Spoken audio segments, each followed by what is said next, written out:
ప్రతిక్షణం సమాజం కోసం మీ మిత్ర న్యూస్. వెల్కమ్ టు మిత్ర న్యూస్. ఆది మానవుని గృహాలను పురావస్తు శాస్త్రంలో సమాధులుగా పేర్కొంటున్నారు. కానీ ప్రపంచవ్యాప్తంగా దేశవ్యాప్తంగా ఉన్న ఈ గృహాలలో చాలా తేడాలున్నాయి.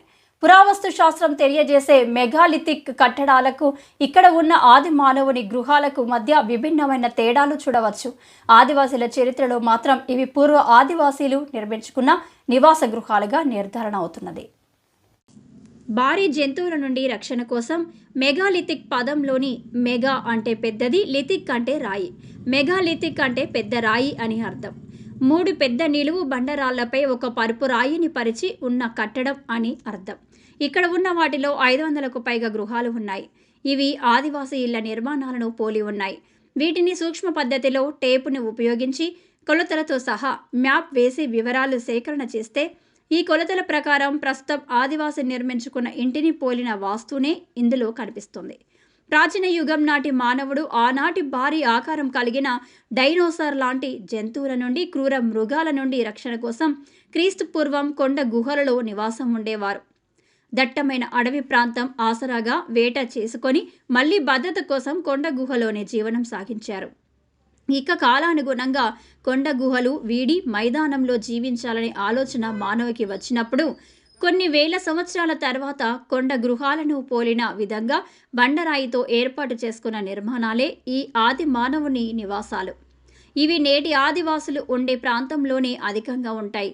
ఈ గృహాలు అన్నీ కూడా తూర్పుకు ముఖద్వారం పెట్టుకున్నారు. దర్వాజులు కూడా చెక్కినట్టు కనిపిస్తవి. చుట్టూ ప్రహారీ గోడలు నిర్మించుకున్నారు. దీనికి కడప నిర్మించుకున్నారు.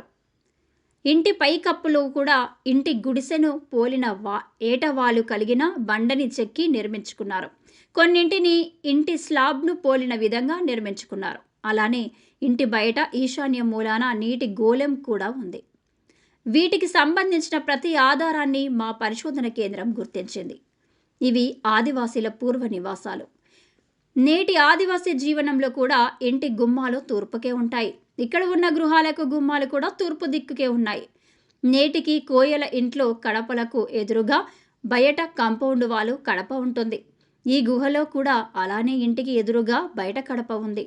ఈ సైట్లను మొదటిసారిగా మా పరిశోధన బృందం గుర్తించింది. ఈ గృహాలు 3 కిలోమీటర్ల మేర విస్తరించి ఉన్నాయి.